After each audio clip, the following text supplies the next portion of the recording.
I think we should slowly start. Good afternoon, everyone. A warm welcome from my side. I'm very happy to serve today as a moderator of a very fascinating topic and discussion. I look very much forward to this event on urban transformations of post-socialist cities, experiences of Belgrade, Kyiv, and Tbilisi. Organized by the offices of the Heinrich Boell Foundation in the three cities, Belgrade, Kyiv, and Tbilisi. My name is Tonio Weika. I'm a researcher at the Leibniz Institute for Regional Geography in Leipzig. And I'm also doing research on the diverse contestations of urban planning policies in post-socialist cities. I'm very much looking forward to hear out the presentations today of three excellent speakers, which will bring their own insights from each individual cities. All of our speakers are working on and actively engaging into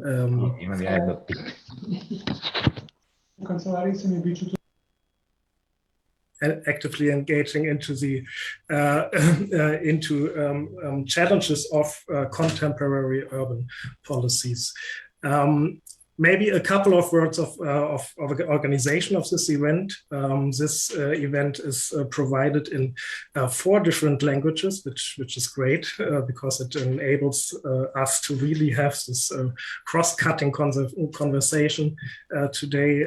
Please choose when you enter into the Zoom or when you enter through Facebook, please enter the opportunity which language you want to choose, because then you will hear the translation in the preferred language. So the schedule of this event is the following. We will have 3 presentations. Each will last about 10 minutes. After each of this presentation, I will give the floor to the audience and collect questions to the specific topics that are mentioned during the talk. Should last about 1 hour, and after that we will then have a common comparing discussion on the 3 case studies that we heard, and also trying to find common challenges and asking questions how post-socialist cities face certain challenges that are current at the moment. Okay, then without many further words, I would then introduce the first speaker of today, which is Anastasia Bobrova, who is an urban activist working at the NGO Cedos in Kyiv. She is a project manager at the NGO. She has studied philosophy and semiotics at Taras Shevchenko National University in Kyiv and in the University of Tartu in Estonia. She is running also a podcast about urban transformations called Das Market Decide, and has organized several city society events in Ukraine and also different places in Europe. And I'm looking very much forward to your talk. Anastasia, the floor is yours. Tonio, thank you for the introduction, and hello everyone. My name is Anastasia Bobrova, and yes, I work in Cedos think tank in Kyiv. Mostly we do research and policy analysis in urban transformations, education, housing, and other topics. And additionally, we also have this projects, the main goal of which are discourse changed, and I'm a coordinator of one of such projects, this Ukrainian Urban Forum. And this Ukrainian Urban Forum we do with the support of Heinrich Boell Foundation. And first of all, I'm very glad that I see many people here, and I hope that we will have this fruitful and interesting discussion. And I will talk a little bit about urban transformations in Kyiv. What are the ideas and processes that have been influencing urban milieu in Ukraine for the past 30 years, and a little bit about how urban grassroots mobilizations can impact the future of our cities.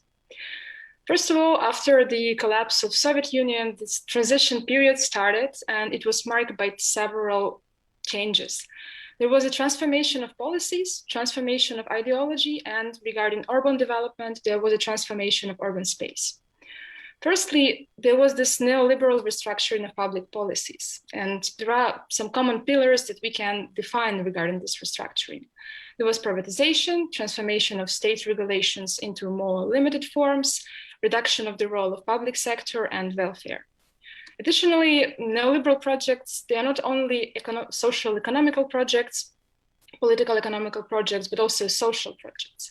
And here we are slowly coming to this transformation of ideology. And in this regard, neoliberal projects, they diminish the role of a society, and they produce this new type of an individual, the entrepreneurial individual, who by the means of their own talents and hard work could achieve anything. And during this transition periods, this neoliberal restructuring affected different public policies in Ukraine. It was labor policies, social policies, medical, educational policies. And urban policies directly were not the subject of this neoliberal restructuring at first. However, with the transformation of political and social conditions, we can see the transformation of urban space. And here we are slowly coming to this third transformation, this transformation of urban space. And French philosopher Henri Lefebvre, he once said that these different modes of economic relations, they produce their own space. So in the 90s, the cities became this platform of building this new capitalist society. And on the one hand, the cities were the arena for this new societies to evolve. And on the other hand, the cities, this built environment of cities was the result of these transformations. And here I want to discuss a few features that defined and sometimes continue to define this urban development in Ukraine. First, there was privatization. With the collapse of Soviet Union, the process of privatization started in different spheres. There was privatization of industrial enterprises, privatization of land, housing, other state municipal buildings and institutions like cinemas. And at the beginning of transition, in many post-Soviet countries, including Ukraine, there was this lack of proper legislation and the abundance of loopholes that enabled different interest groups with the access to resources and power to sort of seize this opportunity and profit from that deregulation. They were acquiring land, privatizing enterprises, buying property, and as a result, cities were fragmented with these new islands of private investments, and this didn't have any coherence. And for example, former mayor of Kyiv, Leonid Chernovetsky, he once said that there is an abundance of real estate and land in Kyiv, and its privatization will fill the city's budget with tens and tens of billions of dollars for many decades. However, he's famous only for filling his own pockets with that tens and tens of billions of dollars because of these dodgy schemes of land and property privatization in Kyiv. Like, he was famous for the scheme with the land acquisition for fake student cooperatives. He also was famous for letting for privatization many of Kyiv green zones. And he was not the only one, but I will not dive deeper into the examples. What I wanted to say is that this general idea that we will have freedom for developers and entrepreneurs, and that will automatically fill the city's budget and bring the cities to prosperity, generally failed in Kyiv, and it led us with this chaotic built environment. Secondly, there is an issue of planning. This chaotic privatization of land and buildings all around the city, combined with this omnipresent, sometimes illegal construction projects, it transformed urban environments into this patchwork of sporadic development, gated communities, unfinished constructions. We still have some oases of pristine nature, but it is sometimes due to be developed into shopping malls soon as well. And it leads us to this one more issue that hovers upon Kyiv and many other Ukrainian cities. It's a lack of proper general planning and planning documents. While de jure, the development should take place only according to the general plan, de facto, the use of partial area plans overrule development regulations. For example, in Kyiv, at least 42 partial development plans were approved during the last 18 years, and some of them proposed like commercial housing onto the green zones and commercial housing onto the territory of former industrial enterprises. And that directly contradicts the general plan. One more example, that currently in Kyiv, we don't have the actual general plan, we have only an outdated general plan till 2020, and the project of the new general plan till 2040.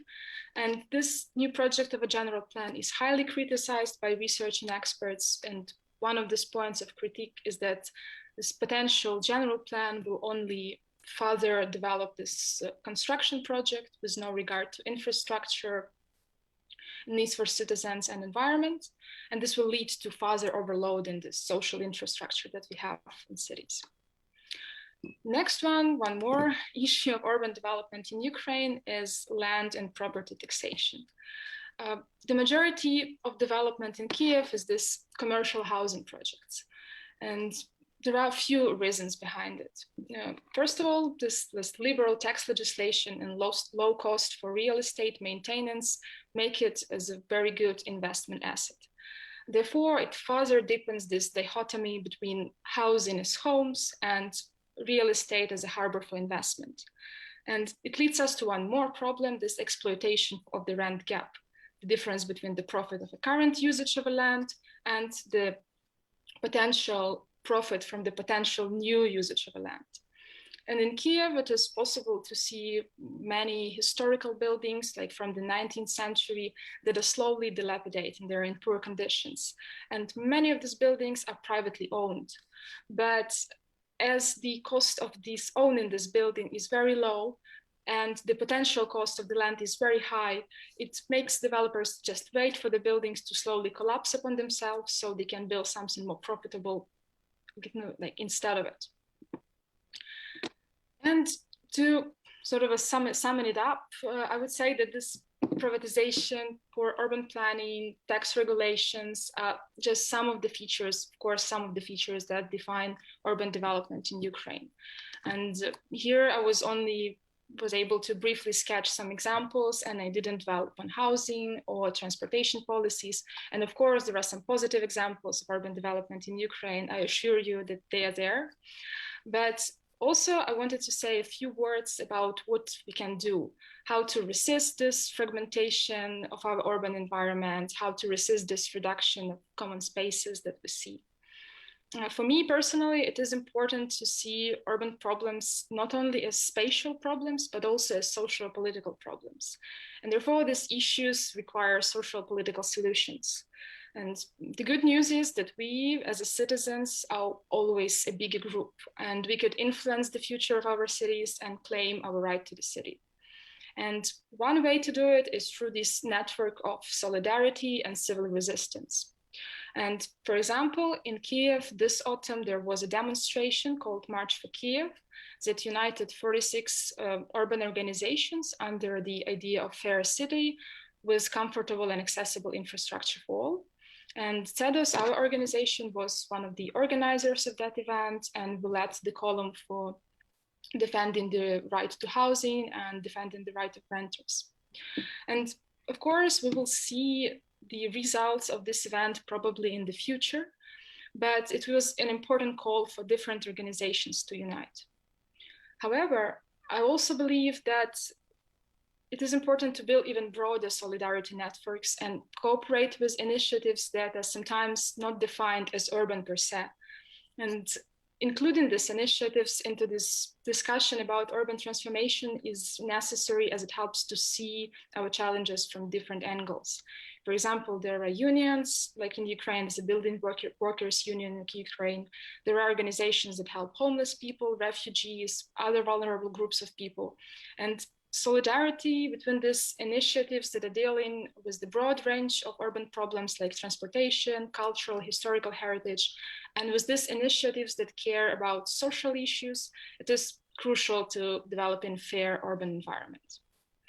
And finally, I just want to say, to sum it all up, that I think that cities are not corporations, and they cannot function in the same way, and they cannot put the profit as the main goal, the main agenda. Cities are spaces for co-living, and cities are spaces for co-living of different groups of people, and these different interests and needs have to be respected. And it is important to critically examine the transformations that we see right now, and to ask us the questions, what interests these transformations benefit. And today we are talking about so-called post-socialist cities, but the mere term post-socialist is under debate right now. It could be criticized and debated whether or not we can still call it post-socialist. Maybe we can not solely blame the issues that we have right now on the legacy of post-socialism, but maybe it is important to critically examine our present situations and look for some solutions and in there. That, I think, is all from me.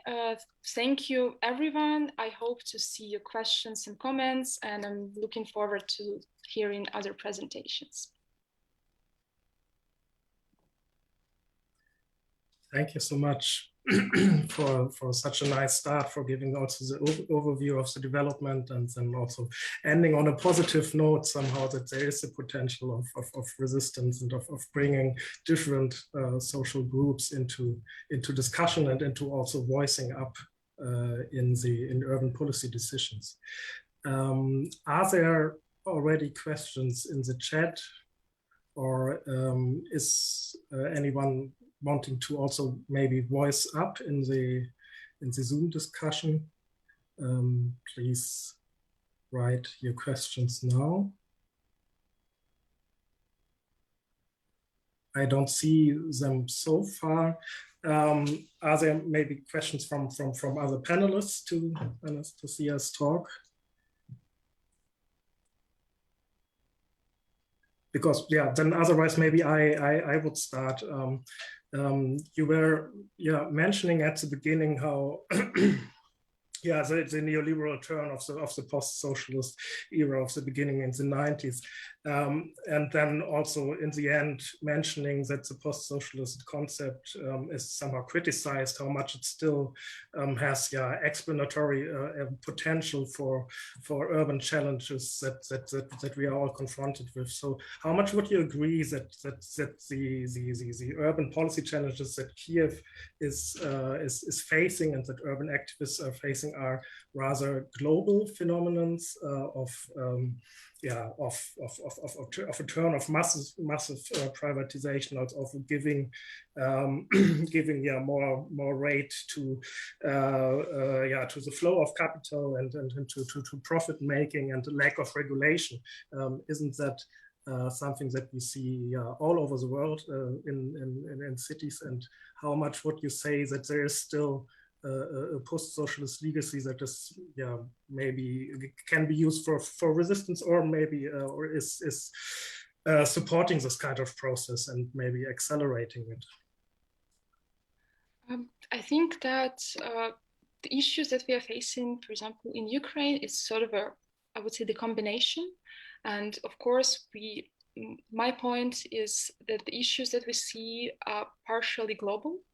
It is because of the global processes and because of the capital flows and globalizations that are happening all over the world. It caused some issues that we are seeing here in Ukraine. And using this theoretical frame just help us to analyze further what are we seeing and trying to find these connections between different cities and different countries. However, of course, these issues have their own local features and their own local context. So it is impossible, I think, just to take some solutions, to take some theory developed in other country and automatically transfer it to Ukraine, and that will explain everything. No, of course not. That is why we require this local academic knowledge, local activist knowledge, local discussions, so we can, with the usage of these concepts that we have maybe developed in the West, and this local knowledge that we have, we can produce our own urban theory. But regarding this idea of post-socialist cities, I think that maybe there is time that we will slowly stop using that term, because for how long could we call cities post-socialists? Maybe there is nothing left to transit for, and this transition is already completed.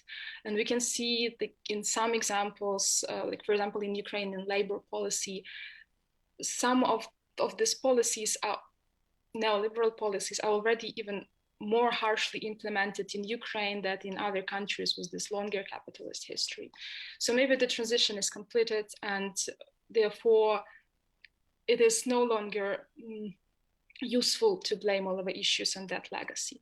But of course, we have to take it into account and we have to be aware of it. But maybe it is more interesting right now to criticize that term and try to look at it in other directions.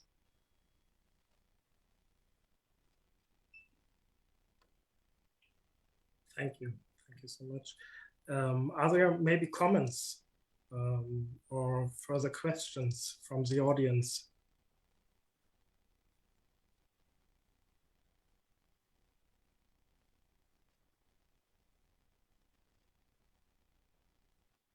Yeah. So far there are no questions in the chat, but yeah, maybe you can then just keep them in mind for the comparing discussions afterwards, and I would then go on for now, and then we come back to the comparing discussion afterwards. So then, yeah, I would take the opportunity to move to our next speaker, which is Iva Čukić from the NGO Ministry of Space. Iva is a researcher and urban activist from Belgrade. She is holding a PhD in urban planning and graduated from the Faculty of Architecture in Belgrade. She is active in many sectors and has a long vita of urban activism. Inter alia, she is also co-founder of the NGO Ministry of Space, which she is representing today as well. And she has also co-launched in 2016 a study program called Studies of the Commons, which seeks to explore the concept of commons in the local context. And yeah, I'm very much looking forward to your talk and to the discussion with you, Iva. Thank you so much. And thank you for the invitation and the opportunity to share our experiences and also to learn from different contexts. I mean, during the preparation of this panel, we already, all of us agree that we have so many things in common and that we didn't have the previous opportunity to speak about all these things and to share the practices and experiences. So yes, as mentioned, I am co-founder of the collective Ministry of Space. It's a Belgrade-based, at the beginning, activist collective, which was founded with the idea to foster participation, to tackle the issues of urban development, housing, and the management of spatial resources. So our work is completely inspired by the situation in these fields and in this country. So for the past 2.5 decades, urban development in Serbia has been continuously hindered by political instability and turbulent socioeconomic forces and inconsistent planning systems. So urban planning strategies were rendered inefficient in meeting citizens' needs across the board. So the collapse of the socialist system was followed by a universal mantra about the privatization and foreign investments. And privatization of public assets and goods was and still is accompanied with the shrinkage of public sphere in favor of private interest. So the privatization process in Serbia began in its most extreme form in the 90s with the end of the Milosevic regime and the war that we had in Balkans. And this wild period made a fertile ground and like an introduction to various mobilizations, corruption, non-transparent actions, and general chaos that will then last for years. Actually, the change of political and economic and ideological regimes have been followed by strong privatization, as I mentioned, and presented as the best solution for a country devastated by the war in ex-Yugoslav countries. And the final layer of the privatization that transformed the urban context in Serbia was the process of land privatization. A measure permitting the extended possibility of private land ownership, which was no longer limited to some actors, has radically influenced and pushed forward Serbia's neoliberal urbanization. And aside from the spatial resources, privatization has been a common tendency in all aspects of social reproduction. So in industry, in education, in health, everywhere. And this has structurally changed the production and social relations in this country, creating a vast inequality gap and leaving an increased number of citizens deprived from the basic conditions for decent living. So conducting the market economy finally in 2000, Serbia began to proclaim the opening to the global influences and direct foreign investments. And this international boycott that we had during 15 years and political and media stigmatization has led to the vertiginous changes in creating the new identity and improving the competitiveness of the city and the country.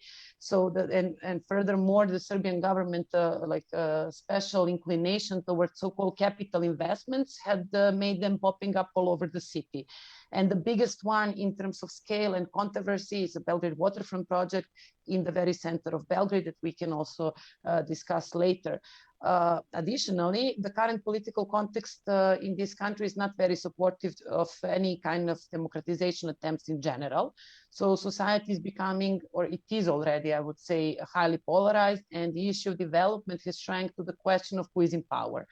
So the urban policies are formulated and implemented in discrepancy with the real needs and visions of the citizens, but rather in accordance with the interest of the shady business deals. In general, just to mention how participation functions, so it's really top-down approach. It's striving to minimize participation while presenting urban planning as exclusively professional field, but more importantly, politically neutral field. So it's non-transparent, non-participatory. There is a lack of protection of public interest, and there is lack of any kind of collaboration, vertical or horizontal, between the institutions, which makes all the process even more complicated. And it's somehow, it's basically a constant conflict between the citizens and institutions. Nominally, the existing strategic documents in Serbia, so they literally point out the necessity of including citizens in process of planning. But however, the legal framework and its practical applications do not quite reflect such strategic orientation, and the citizens' participation mainly remains as a symbolic matter. So as mentioned earlier, we also have a lot of examples of resistance and struggles in different parts of Serbia, in Belgrade especially, and it became more and more visible after the protest against Belgrade waterfront in 2016. So we made also research about citizens in city development, and the main obstacle was the corrupted application of the legal procedures that often leads to citizens' discouragement to participate, that even when they are organized around a certain initiative related to the planning or building decisions, they invest significant resources which do not guarantee any results or any sustainable change. And information and participation opportunities, as well as the planning process and documents, are not accessible to wider public. They're not understandable. The terminology is very complicated, very often even for professionals. So the government or the local or the state authorities, it doesn't matter, they didn't put any kind of effort to translate these documents, meaning that they are effectively trying to exclude citizens from decision making. So what we did in our work in the last 10 years, we really tried, and I would say we succeeded in politicizing the question of urban planning and creating a strong network of collaborations and partnerships. We produce a lot of resources that can assist citizens in Belgrade to get involved in planning procedures. We build the capacities of citizens, and we also offer now it being like constantly with these partial development plans offer expert support that could strengthen their participation. Having this big network of initiatives and experts and activists, the last 2 years we spent in creative collective vision for Belgrade for next 20 years. So we gathered wider community of actors to create citizens-led vision of Belgrade development in different aspects, framed within the current ongoing process of drafting the general plan for Belgrade for the period of 2021 to 2041. So we did a 2 years campaign where we initiated wider dialogue with relevant professionals on different aspects of the city development, titled Back to the Future. We involved activists from different fields to map the problems, which we then made into online video campaign. This was followed by the contributions from the local artists who made very specific artworks showing dystopian future of the city if the things continue in this way, like the air pollution, like the green infrastructure, the housing problems. Then the third phase was more oriented towards the initiatives that are really engaged in their stories about how they are influencing their immediate environment. And then we did the public opinion poll, which really showed some super interesting findings that, for example, more than 50% of citizens of this city think that the Belgrade is developed according to the private needs of powerful, private interests of powerful. 50% also thinks that the city is territorially unevenly developed. 60-something% are claiming that they're not involved in the planning process. And also around half of the citizens feel that they are not informed about the city development and major problems. And what they see as problems and priorities in the future city development are the traffic, that is claimed by 73% of the people, and then environmental protection by almost 50 people. So finally, after all this work that we have done, we create and engage people in the working groups on housing, environmental justice, urban mobility, green infrastructure, and so on. We mapped the main problems, articulated recommendations and proposals, and we made finally a movie called Belgrade 2041, Back to the Future, which is available on YouTube with English subtitles. And we now expecting the public inquiry, public insight to the general plan, so we can share all this knowledge that was gathered in the last 2 years. So we not only strongly believe that the subject of the democratization of urban planning represents a political urgency, but that the beneficiaries of such an effort include the widest group of inhabitants. So mobilizing professionals, activists, and citizens to join in reclaiming the right to influence and steer the direction of city development not only promises improvement of our immediate environment, but also contribute to wider political democratization of the entire society. That would be all from my side, and then we can later, I'm super really looking forward to this discussion.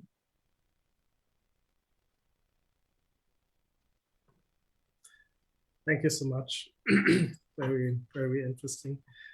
We already have one question from the chat, and I think you would most probably like to answer it. So Olga Rebro is asking how to involve the city community in urban problems. And of course you have answered that with the different mediums, but maybe you can still comment where you also see issues of really integrating and reaching out to different kind of publics of the urban society, and how you try to tackle these challenges to really involve a wide city community. So yeah, I mean, it took us many years to get to this stage. I would say that really this massive protests that were happening in Belgrade from 2016 to 2018 against the Belgrade waterfront project really empowered people to react and somehow showed why it's important to get engaged in the processes of urban planning. So we have something, the format which we call crisis headquarters, where people can talk to us, email us, or ask for our support and help in understanding the plans or understanding the spatial problems. What we usually do, so we translated all our work, like super simplified, into different website publications from like every single step, from creating a Viber group to pressing charges against the institutions or developers. So all these steps we are able to work on and explain. And also what we do, we go to different neighborhoods. So we really work with the local communities. If they don't reach out to us and we are following nonstop what is happening with the plans, then we reach out to different neighborhoods and do workshops with them, explaining them the procedure, preparing them for public discussions, preparing their objections. So we're like every day involved in this kind of situation. So from there, what I also noticed and what I really highly appreciated and didn't expect is that they started to work together. So these initiatives somehow now understand that it's really important to support each other, because not in my backyard is just not the philosophy that we can now afford to ourselves. Yeah, thanks. And we have a further questions, and a very interesting one, I have to say.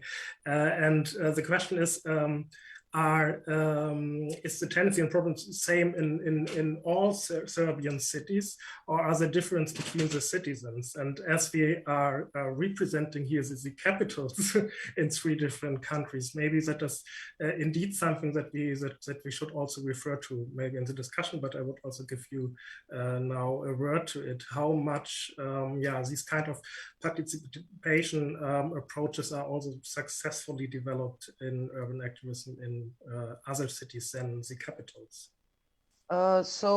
Yes, exactly. It is all over the country, so it's not a unique situation for Belgrade. Fortunately, Belgrade is the capital, so all the investments are coming into Belgrade. We work a lot with different initiatives in different cities. Unfortunately, we don't have resources to work as much as we do in Belgrade, but we did work with Subotica, Novi Sad, Pančevo, and other local communities over there. More important, the problems in Serbia are mostly in the field of environmental protection. So mini hydro plants, these mining companies, lithium that needs to be exploited, and other things. So in that sense, we don't have that kind of knowledge, but we do collaborate with the organizations or lawyers who have the knowledge, and then we inform or make some kind of connection between them. So this is how we are trying to also use the networks that we created. Thank you. And I would take one more question, but probably as the last one, but as it is specific about the waterfront of Belgrade, the question is whether you could elaborate a bit on the waterfront Belgrade project and the contestation of it, and any precision on foreign investors, and what are the main problems according to you as the speaker today?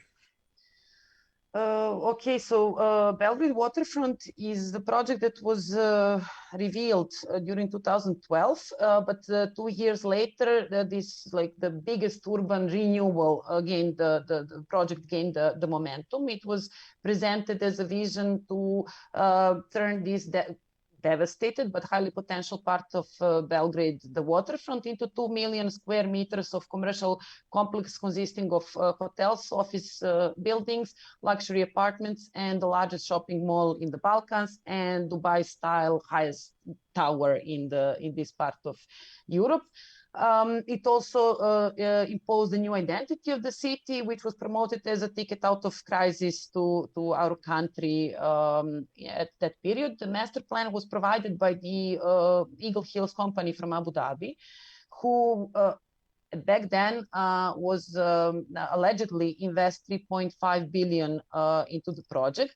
And it's really interesting that the legitimacy of this company was never questioned, even though the leaders of the company are known to have been involved in the project that have led, for example, to the state debt, like in Nigeria, or the constant postponement of construction, like in Kurdistan, and so on and so forth. So what is also interesting is that when the contract was signed in 2015, this investment of 3.5 billion became 150 million of investment, while the public investment remain more than billions of euros worth of work on cleaning and preparing the land. And finally, the Eagle Hills takes 68% cut of the profit and the lease on the land for 99 years. So, and to put everything on the fast lane, we had specific laws on expropriation for this area. We changed the whole regulation system around this project, and that wasn't enough. So in April 2016, 30 men with balaclavas and bulldozers came to the area and tore down the private property that was there.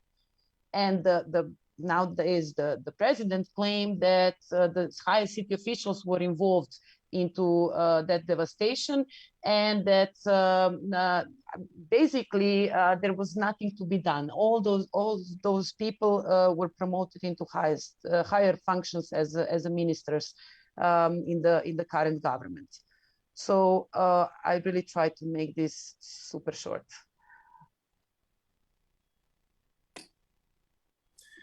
Okay, we have one further question, but I would suggest that we really keep the question in mind. The question is about the representation of communities that are especially marginalized and vulnerable to urban policy decisions. So in your case, where it's about the Romani community in Belgrade and probably in other cities as well. But I think this is also a question that probably all speakers can contribute to. So maybe we really keep these questions for now, and we'll start with it our discussion afterwards, so that we are not running out of time. Thank you so much for the questions to the audience so far, and I would then move on to our research and last speaker, Nano Zazanashvili. She is also a member of an NGO in Tbilisi called Urban Research Center. She is an architect, right? Or at least she has an MA of architecture and a researcher. Nano also worked in various positions in the urban development department of the Tbilisi City Hall and acted as the head of policy and planning department. But is now, if I'm understanding it right, is now back working as a researcher and leading projects at Urban Research Center. I give you the word. Thank you, Daniel, for introducing me. Yes, you're correct. Now, with my colleagues, I'm leading the organization, our organization, Urban Research Center, that is interested in housing policy research, as well as urban transformation processes, also the institutional framework of urban planning and different other activities. So I will jump right into the presentation, or I will try to explain the transformation processes very briefly that happened in Georgia since the Soviet Union collapsed. Right after the collapse of Soviet Union, Georgia faced economic crisis, civil war, and ethnic conflicts. These dramatic events reflected and dominated the urban environment of the 90s. So we saw the self-organized markets emerging in the city, which were only place of economic activity. Once luxurious hotels have been transformed into the permanent inadequate housing for internally. No, this is your interpreter speaking. Do you hear me? We cannot hear you. We barely can hear you. Literally, the sound is very poor. Could you please? That's much better. Yes, that's much better. Thank you. Exactly. Thank you. I apologize. No I worries. apologize. Thank you. Yeah. Okay. I apologize.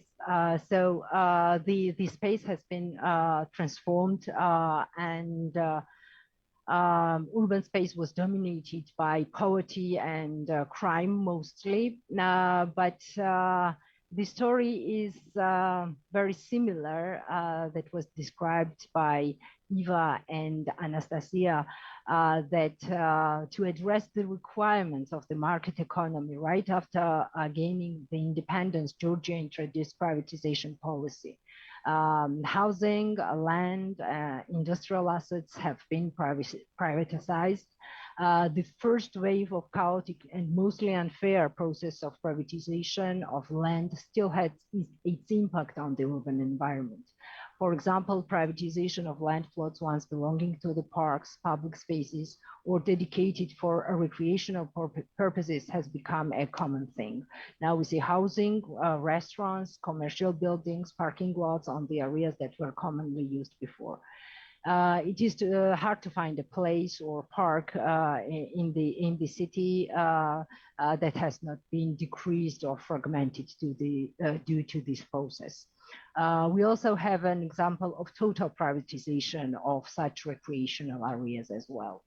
Another example is the privatization of the former agricultural lands on the outskirts of the city, now transforming into this suburban development, causing sprawl, degradation of valuable landscape and green areas that are crucial for the ecological stability of the city. But the second most aggressive way of the privatization followed after the Rose Revolution in 2003. And it was the period where new ideological, economical, and political agenda has dramatically changed the urban environment. By the new government, the rapid modernization of the country has been seen through the development of property market, construction, and tourism.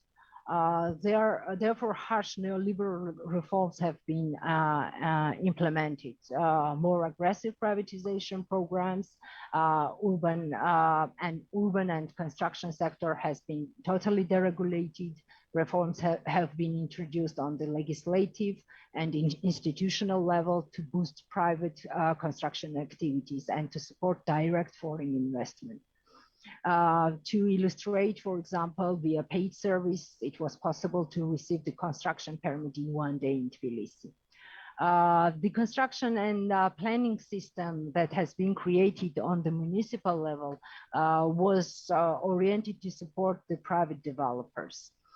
In this process, by basic urban planning principles, environmental and heritage regulations, as well as community and public interest in decision-making process has been widely ignored. In decision-making process, usually private interest dominated over the public and community interests. Without long-term policy and strategic plans, the implemented legislative framework and practice on the institutional level led to the chaotic and unpredictable densification of the urban areas. As a result, Tbilisi faced a shortage of public green areas, degraded living environment, as well congestions, pollution, and other issues connected with the transport. The first master plan that was, or zoning plan, was introduced in Tbilisi in 2009, but unfortunately this plan has not led to the regulation of the processes. In contrast, it became one of the instruments in this process. For example, till today, it is possible to convert unbuildable areas like recreational zones into the buildable areas like housing zone, etc. Till 2019, it was also possible to increase construction density determined by the zoning map without any limitation. Today, the shortage of construction land in the city center pushes developers to shift the focus to the outskirts of the city. On the background of the degraded urban environment, the suburban lifestyle is becoming increasingly popular for comparatively high-income families.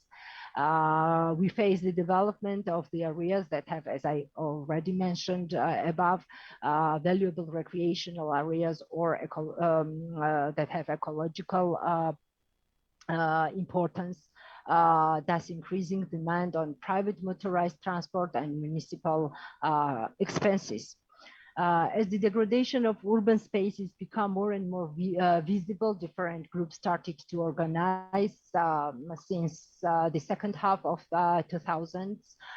There were some big protests in Tbilisi, one to protect the historical part of medieval Tbilisi in the city center.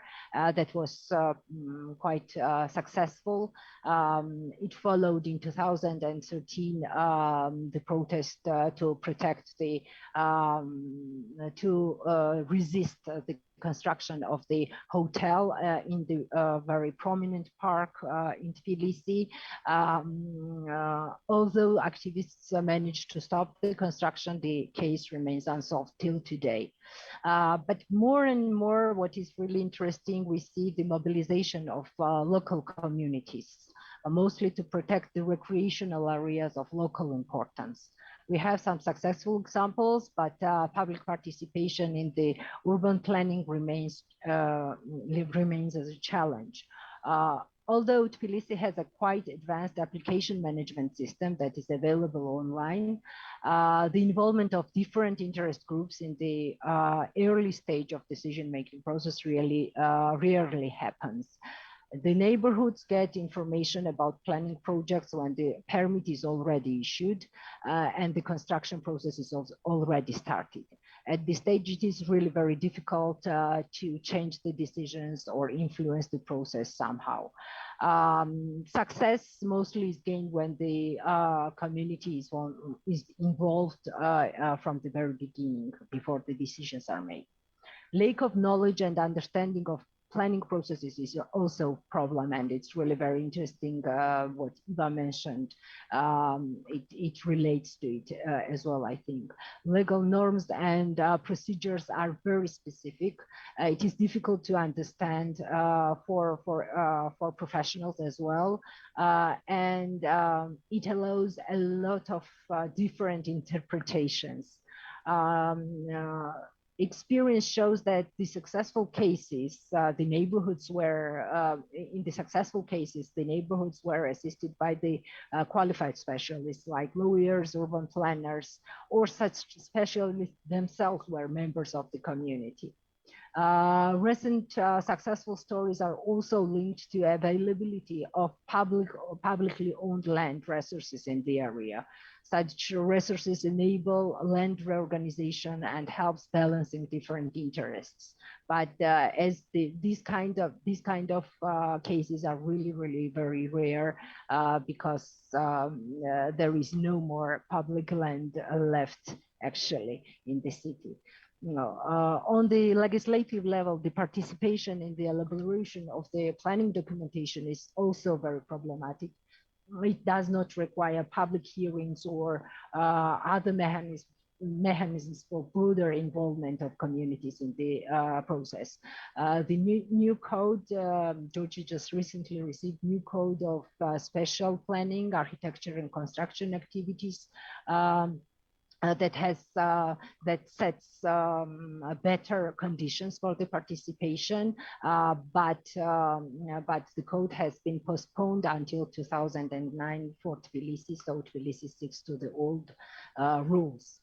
And I would like to share with you one of my final observations, that with the reduction of public space and publicly owned land, we face not only the confrontation of private and public interests, but the confrontation of different public interests and interest groups as well.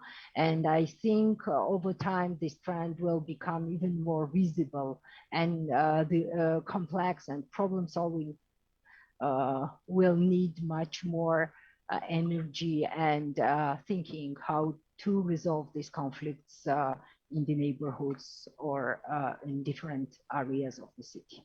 Thank you.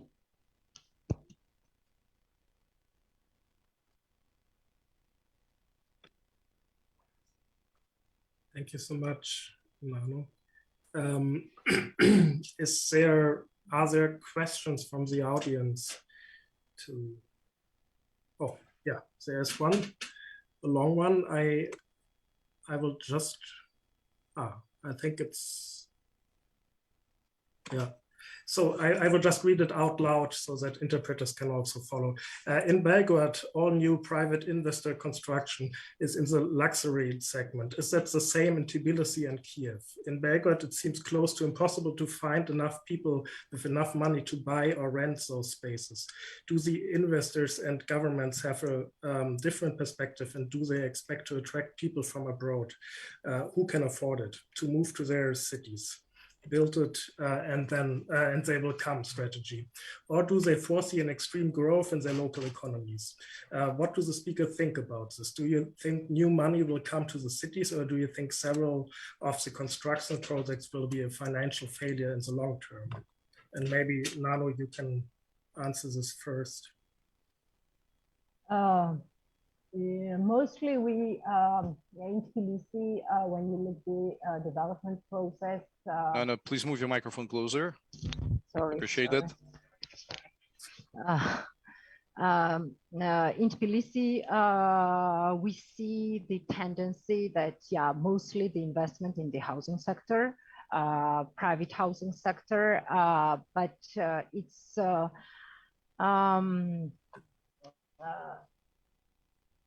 actually different types of housing. Some of them are luxurious housing estates, but many of them are low quality housing, in many cases. There are some different investors, foreign investors, but mostly there are also dominated by the Georgian investment groups or big development companies. And who is buying? Yeah, that was another question. Or who buys this housing, for example? Yeah, that remains a big question for us as well, because we do not have population growth. But we do know that we have overcrowding of the housing. But on the other hand, we know that there is a very little affordability of the housing in terms of housing, to buy a house on the housing market. So that is the question. But as we understand, there are a lot of foreign buyers, for example, from Russia or different countries of Asia, that because the market is still working and the apartments mostly are sold out. So the speculative cycle, it goes on, but we don't know how long it will be going. I hope that I answered the question. I think so, yes. Thank you a lot. We have open questions that go also to other cities. I would maybe have one further question. Would you agree, as you were also speaking about this the notion of publicness a lot, and that also belongs to all three cities. How much would you say that there's something particular about the way how the public spaces in all your three cities are under attack, and whether this is, and I mean this really from all the different notions that we can connect to public space. So experiencing public space as a citizen, as also to build up contestations as an activist group, but also from a legal point of view that you were more speaking about, that the city do not provide any kind of public space anymore because everything is private, and thus there's no room for political intervention anymore, and for somehow having this state order or a certain kind of concept or scope for urban planning. Would you like to maybe elaborate on that for Tbilisi a bit more?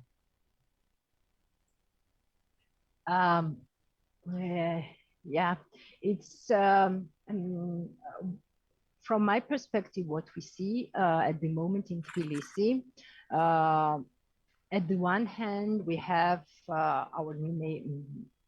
She's not new anymore, but the recent mayor has the policy to rehabilitate the green areas or parks and squares in the city. And this is a huge project, a lot of projects going on in this direction. But as I mentioned, we see the degradation of outskirt areas, for example, and degradation of the recreational areas that has potential for public space or public recreational use. These are two confronting policies. At the one hand, these new green parks, and there is a lot of critique about the rehabilitation projects as well, about the involvement of citizens in these projects as well.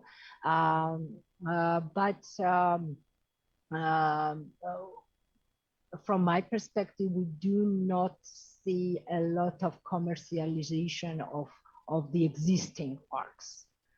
Before, it was really very visible, these tendencies, but at the moment, I think that we are on the stage that existing green areas are more or less protected.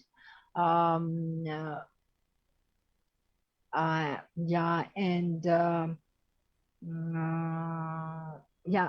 wanted to answer to say that I think that at the one hand, these green areas are very lucrative and might be on the attack. But on the other hand, I see the public spaces as an opportunity for the municipality because to introduce the participation tools and projects is much more easier in case of public projects than in case of projects that are realized by the private owners on private land. So to start slowly, step by step, these processes, the green areas have this potential, but unfortunately we see that municipality is really very slow in this direction and in this process. Okay, thank you so much. I would then somehow open the discussion. If you have further questions to Nano's talk specifically, you can of course still write questions to it in the chat. But we have further questions that somehow, I think, lead to a more open discussion as well. We have two questions that we might be able just to combine. The question is especially to Kyiv, the first one, and the question is about policy transfer, I would say. So how much policy decisions are, depending or also just orienting on other successful or less successful urban projects in other spaces in the world, or maybe also in some of the cities that we are talking about today. That would be also super interesting if you are aware of these kind of knowledge exchange, or I would also be interested whether you see this as positive. Is there some kind of learning from each other, or is it rather this top-down policy transfer and also knowledge distribution, and that then goes to what is the role of international consultants, of international money flows that then also comes with experts and development agencies, and how they actually influence then urban policies on spot. So maybe I would first give it to Anastasia. Yeah, thank you for the question. That is actually a very interesting thing to discuss. I would say that in general, in Kyiv, there is this entrepreneurial approach to urban governance, that we brand our city as the best city in this and the best city in that, and we try to attract investments. And it is one of the main, influences that we have. So we are not, at least how I see it, that we are not looking in particular at one city or another, but it's just generally this idea of a European city, which is Kyiv is looking for, without the specification which of the European cities, or what are the policies that we would like to implement. And as I said, there was this huge push of city branding and the orientation for different rankings that are like doing business ranking. And that is a real thing, that in our planning documents, we have such an indicator like our position in the doing business rank. And we do some of the policies to make our position higher. Like, for example, in 2020, before 2020, the developers have to pay from 4 to 10% of the cost of their construction to the government for development of the social infrastructure. However, after the 2020, that norm was cancelled because the argumentation was that we will attract further investment and we will make our position in the doing business rating higher. So that is sort of the things that influence urban development in Ukraine, I would say. So this is the sometimes delusional belief in the investments that will come, and the delusional belief in the position in the ranking will improve our welfare. And one more thing that I wanted to say regarding the investments, and this also corresponds to the question about construction in Kyiv and in Tbilisi, that most of the investments are coming into this real estate, because owning a real estate is very cheap in Ukraine, because the real estate tax is almost non-existent in Ukraine. So it makes it a real safe harbor for investments, but therefore it diminishes the affordability of housing. So we have all of this luxurious construction in the city center where nobody probably will live, but they will just buy some property, make it as an investment. We will be left with the different constructions project in the city center all around the city, and will not get anything in return as a community. Yeah, thank you. I hope that I answered somehow. Yes, for sure. Eva, would you also like to add maybe to this? And also there's a second part of it. So not only the role of international consultants and how they influence maybe local policy decisions, but also whether there are platforms for knowledge exchange, which also, so from the bottom up somehow, share and exchange good practices and maybe also technical expertise. So maybe you would also like to comment on that. Yes, thank you. As Anastasia mentioned in the beginning, so it's really difficult to just take some other concept or policy or whatever and bring it to your own context and think it will work. So we are trying to learn as much as possible from other examples and adapt them, or to at least be inspired. We mostly collaborate with the ex-Yugoslav countries because we share the similar experience and the context is literally the same. So the knowledge is basically developed in this region in that sense, but we do get involved in different networks from which we can also learn about the good practice examples. So, for example, when we were creating this vision of Belgrade, citizens-led vision, we did read documents that are coming from different cities. So, for example, on greenery, Belgrade, and in terms of also public spaces and green spaces, green areas are decreasing with each plan in Belgrade. So, and we have now like 12% or something like that. On the area of the whole city. And then we were discussing, should we put a goal on the green infrastructure that it should be at least 1/3 of the city? And we had a discussion, maybe that's too much, 1/3, oh, it sounds really much. And then we read the plans of Berlin and Vienna, where they have 53% of green area comparing to the constructed part of the city. So it was kind of insane data for us, you know, when you're coming from this particular city. And then on housing, for example, we are also inspired, but now we are looking for different models on cooperative housing as one of the solutions, or even these community land trusts, where basically the cooperative or the community is the owner of the land, because that is actually what makes housing not speculative. The land it's much more problematic than the building. So just to also add on the issue of housing now when I mentioned it, so for example, Serbia is on the Eurostat data for several years already on the second place as our citizens being burdened by the housing issues. So like 70% of the population should in fact fall under the category of some sort of supported housing.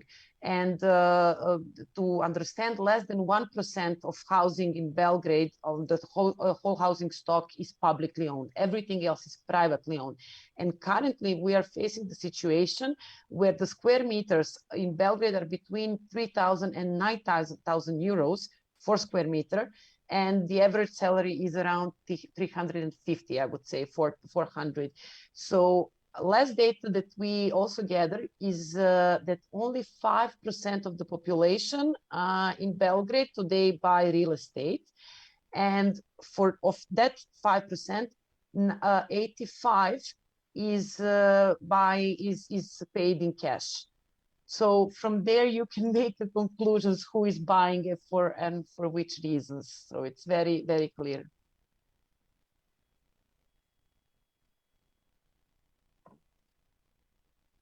Would you like to say something, Nano, as well to this question, or should we move on? It's just up to you.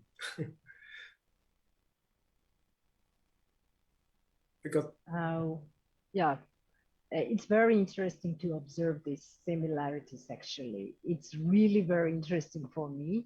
What Anastasia is talking about, this index of doing business, it's really very common for our policy as well. Not only urban policy, but we had the billboards in 2010, as I remember, that we are #1 in doing business and so on. It's the rhetoric that we faced very, very actively. So it's really interesting to observe all these similarities and things that we face. Yeah, we share. Yeah, then maybe, as I'm also keeping in mind that we still have a question open about marginalized communities and how to reach them in the role as activists and in the search for participatory measures, let's say. But maybe we first collect the other question. Do you think that professional voices, I would say, so like the architectural society in your countries is strong enough to make positive changes to these processes? Or would you say that their role is rather minimal? Is there anyone who would like to answer this question? Do you have an opinion on it?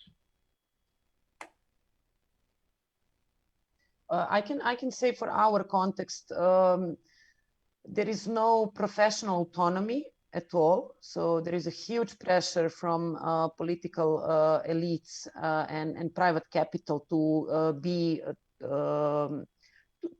direct the way how city is developed. So basically the institutions, but also professionals are redrawing from any kind of engagement in these issues. So even like these associations, professional associations that we have, redraw from any kind of discussion about these things. So when you follow their events, you have an impression that you're living in a different country. Speaking about smart cities, technology, and these kind of things without having any real connection with what's going outside.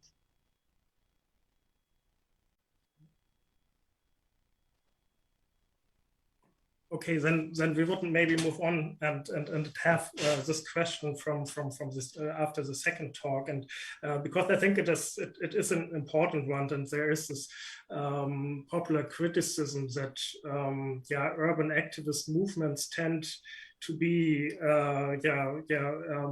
very privileged voices, that there is this upper middle class that is particularly able to contest certain kind of policies and to build up resistance movements. So what would you say, maybe in all three case studies, how much do you succeed with your NGO work, also your activism, to reach out to rather marginalized voices and also include there into your positions?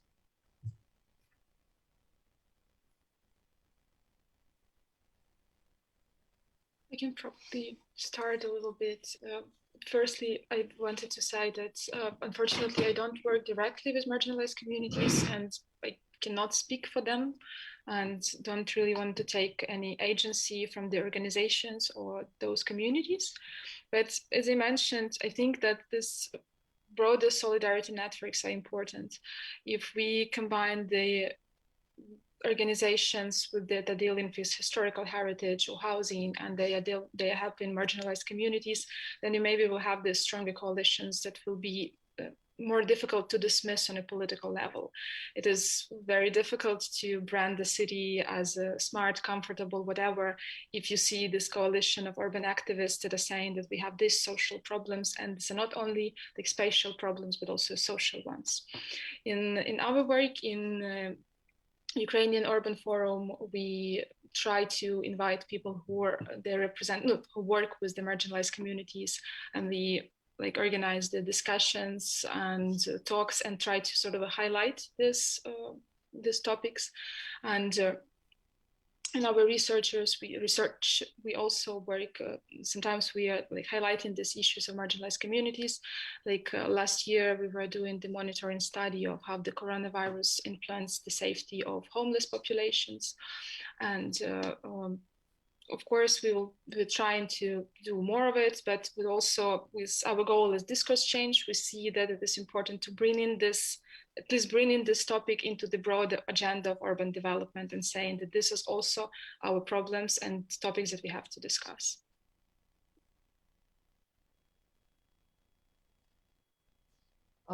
Yeah, our experience is we do work not that often, and we are trying to reach out to marginalized and vulnerable groups as well.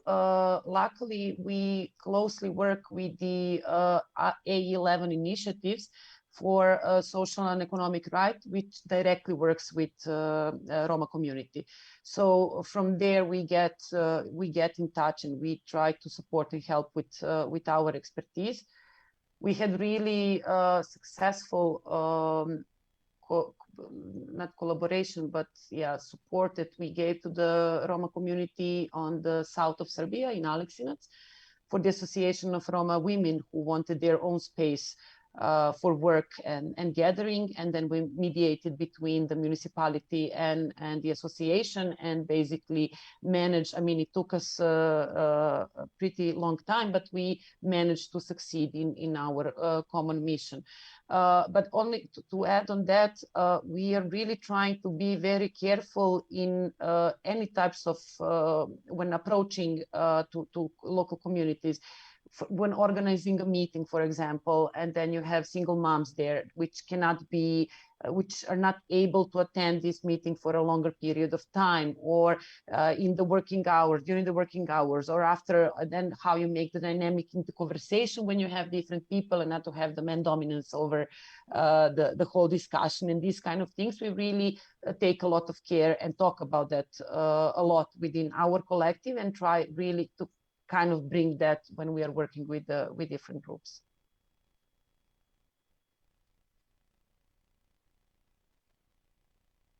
At the moment, our organization has no experience of working with the local communities, but we are really hoping to start such work.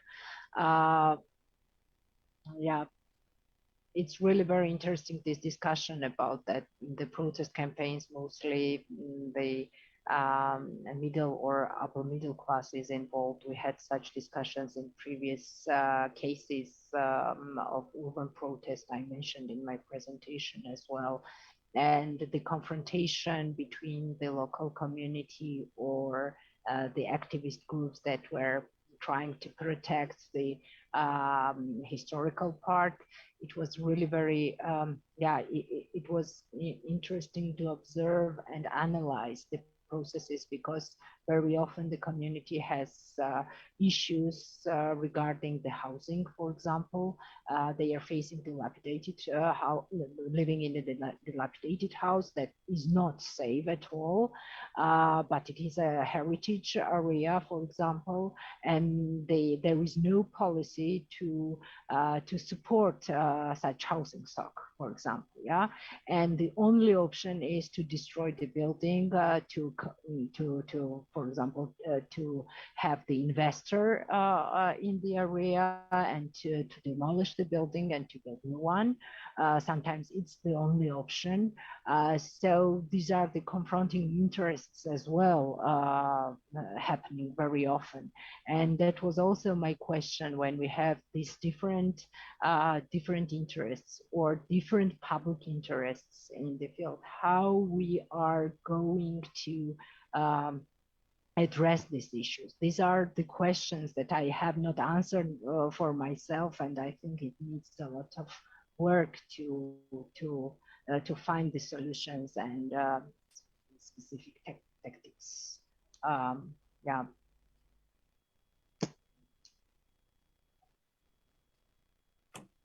Yeah, thanks a lot. I mean, I think this is also a constant, ongoing challenge that needs to be addressed in also in processual manner, let's say. Right? I think there's not one solution for these kind of questions, one and for all. We have one further question, which is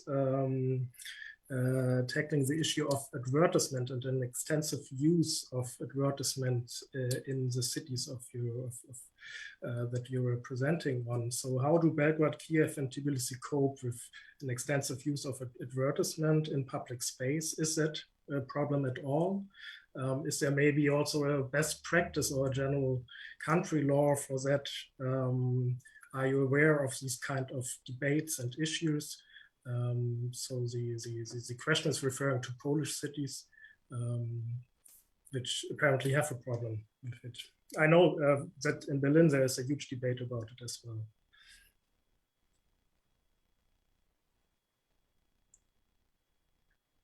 Is anyone? Yeah, I would say it goes as a part of the commercialization of the public space. So all the vertical and horizontal surfaces needs to be covered with something.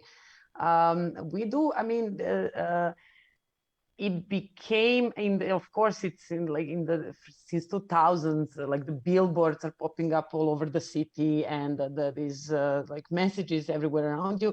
But for me, the most fascinating thing was when Belgrade waterfront was in the phase of hardcore promotion. Then like every single square centimeter in the city was covered with these messages like "Let's celebrate Belgrade," and then "Happy family with the golden retriever," like announcing the great and prosper future. Like I mean, the flags, everything was covered with that.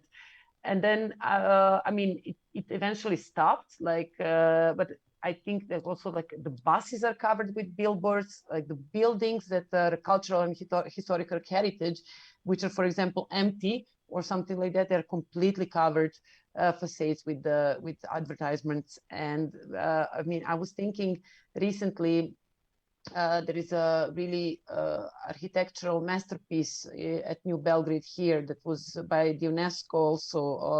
I think they're listed or planning to list it. From the famous architect in the like modernist style, and the whole facade is covered with the advertisement on beer or shampoo or something like that. And then I was thinking, I mean, it would be like the same situation if you would cover like the painting, you know, like painting of Mona Lisa with advertisement for the toothbrush.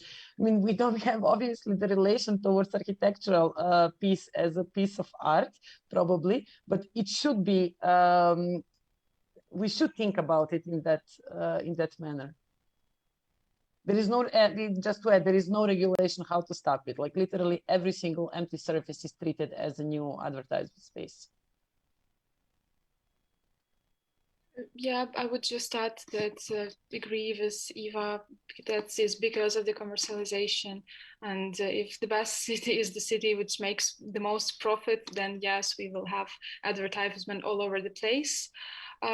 In Ukraine, there are some regulations.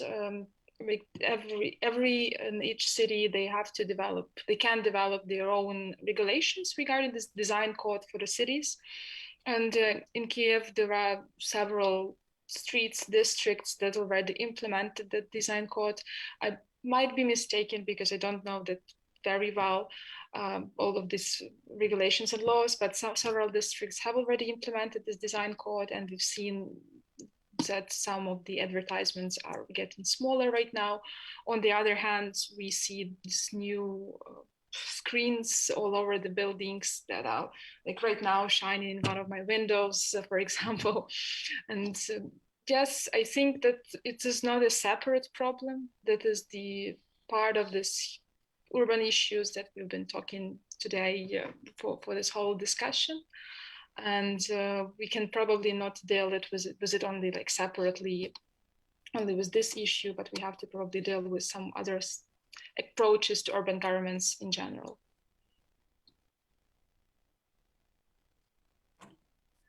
Thank you so much.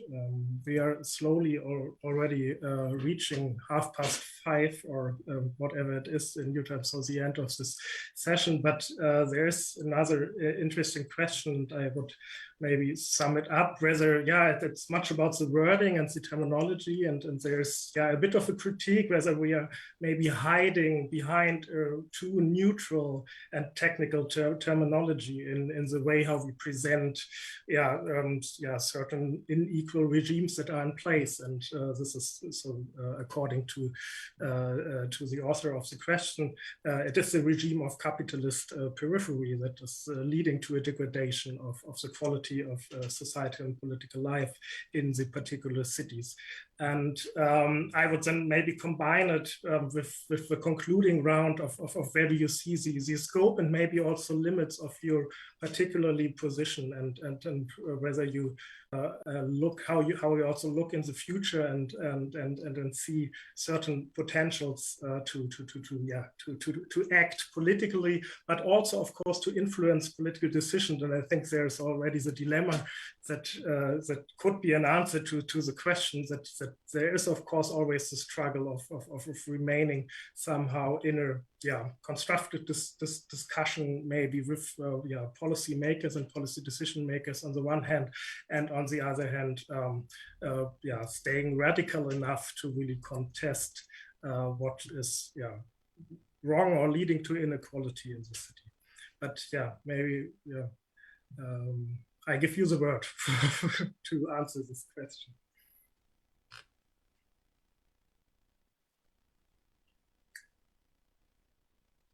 Nano, would you like to start? Yeah, this is a very difficult question.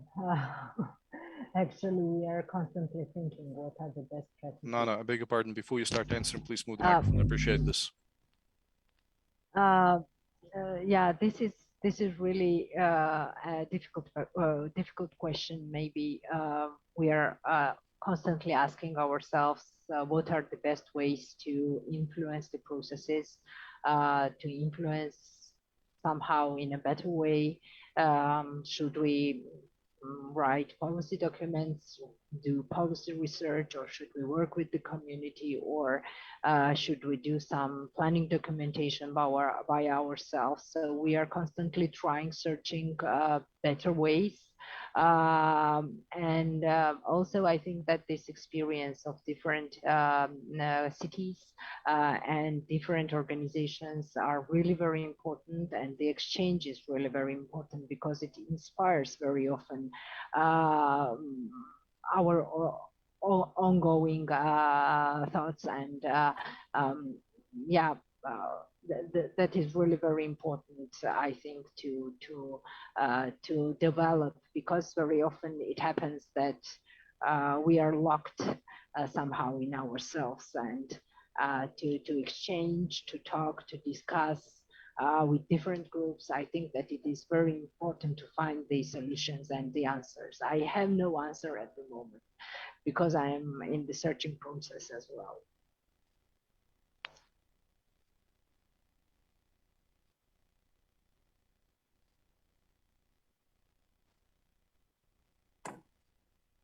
Are there further comments on the question, or? Okay, I will start and try to sum it up. As I mentioned in my presentation, I believe that every mode of economic production produces its own space and actually define what we see in our urban environments. And current economic development is the stage of global neoliberal capitalism, and sure, our urban development is dependent on that economic system. And if we see some problems and issues in the spatial world, it is also connected to the social political system that we have. And yes, sometimes, not what I wanted to say, but I wanted to say that for the countries like Ukraine, like Georgia and Serbia, it is important also to produce local knowledge about our countries and local knowledge about problems that we have, and trying to analyze and critically examine these transformations that we have now. And that is why the events like this and further events that we may have in the future are extremely important, to also to highlight these issues that we have, that they are not very particular to our countries or to our cities, or they are exclusive to so-called post-socialist cities, that these have these global connections as well. And how can we change something in the future? I really believe in civic resistance, and I believe in solidarity between different social groups. And as I said, we as citizens are always a bigger group, so therefore we can influence what is going on in our cities with political statements, with research, with any other events that we may have together. So thank you everyone for coming here today. I was very excited to listen to the presentation of Nana and Ivo. Thank you, Tonio, for the moderation, and maybe hope to see you in Kyiv someday as well. Thank you so much. And Ivo, I would give also last words to you. Thank you. Yeah, I cannot agree more with this comment. Now, of course, most of these issues and problems that we talked about are direct conflicts of neoliberal urbanization and the changes of the political and economic regimes.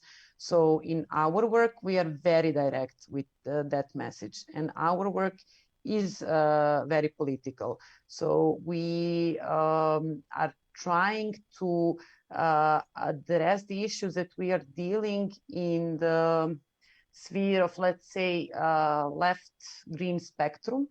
And we, thanks to the support of Heinrich Boell Foundation, we had a summer school that was dealing with these issues in this August, last week of this August, when we brought 120 people from Serbia and region to discuss the housing issues, affordable housing issues, democratization of governance and resources, and environmental justice and transition.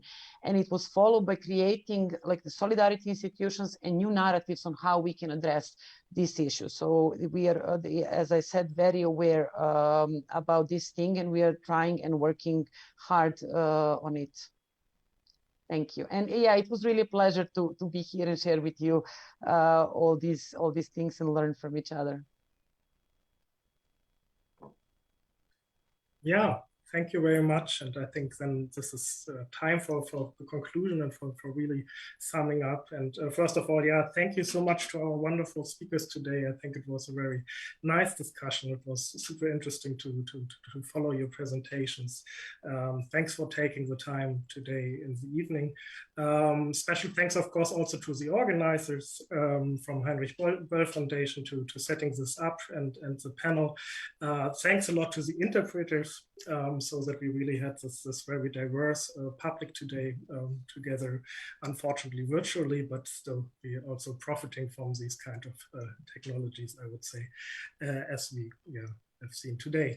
And last but not least, of course, thank you so much for the audience, for listening, for following the debates carefully, and also for bringing up all these very interesting and questions. I think we could most probably go on, but we also deserve our free evenings. It has been a long day. Once again, thank you so much, and have a good night, everyone, and a good evening. And I hope to see you soon again to continue this conversation and discussions. Thank you. Thank you. Thank you. Bye. one more thing, of course, just the ones who are still there, the recordings will be provided in different languages, so you can also follow the discussion once again on Facebook, as long as I say. Yeah, and that's really it. So once again, thank you and goodbye.